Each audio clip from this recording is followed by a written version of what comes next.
Дорогие друзья, уважаемые гости! Когда мы говорим о Джохаре Дудаеве, мы говорим не только о прошлом Чечении.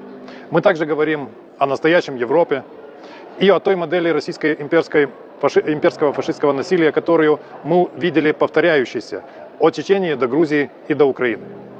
Джохар Дудаев олицетворял свободную Чечению, но он также олицетворял нечто более конкретное и для Москвы гораздо более опасное.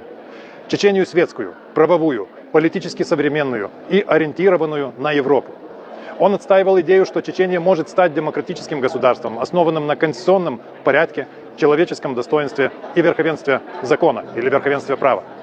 Именно поэтому он стал столь важной целью для России. Прежде всего, нам следует отвергнуть один ложный стереотип. Чечения не просто отделилась от России.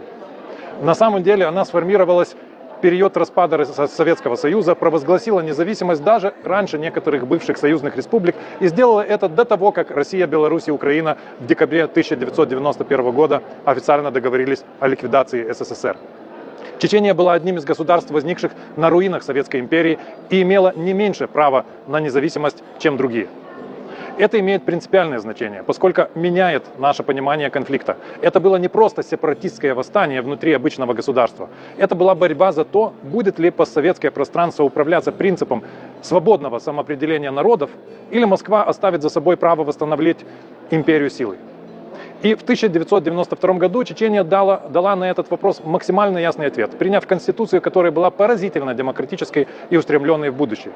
Эта конституция определяла Чечению как демократическое правовое государство. Она ставила права человека в центр государственной политики. Она утверждала верховенство конституции и законов.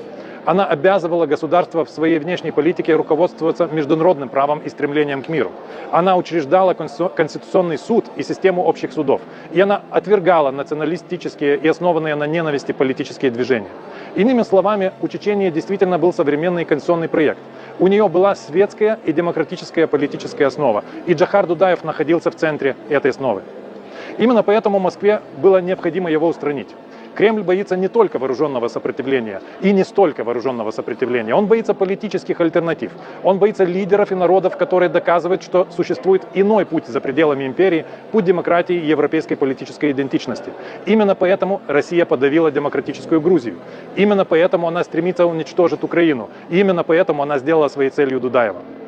Потому что Украина, как и Грузия до нее, представляет для Москвы не просто геополитическую потерю, но и политическую альтернативу самому режиму в Москве.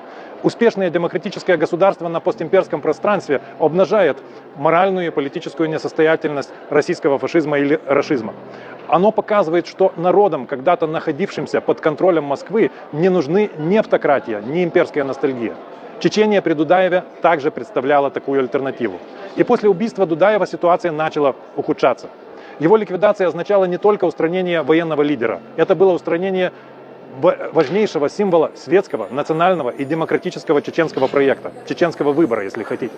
После этого под давлением войны, разрушений и международной изоляции пространство для конституционной политики резко сузилось. Дальнейшее стало трагическим искажением чеченского дела.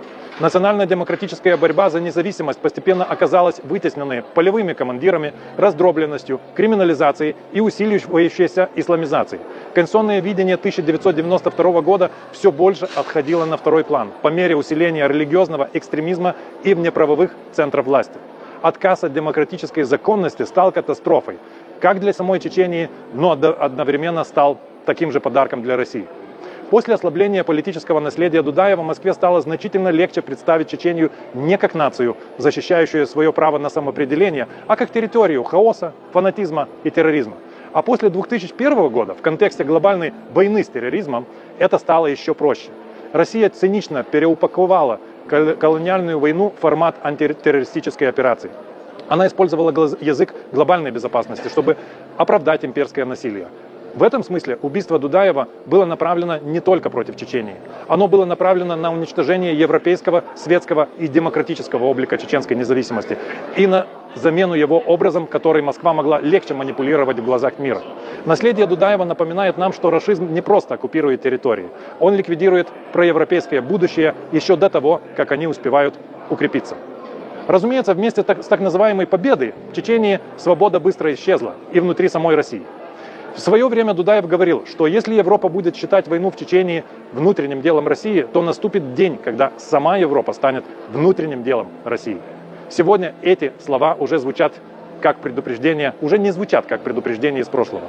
Именно поэтому память о Дудаеве – это не только акт исторической справедливости, это урок стратегической ясности для всех нас, от Украины до Европы. И даже для утративших геополитические ориентиры Соединенных Штатов. Спасибо вам за внимание.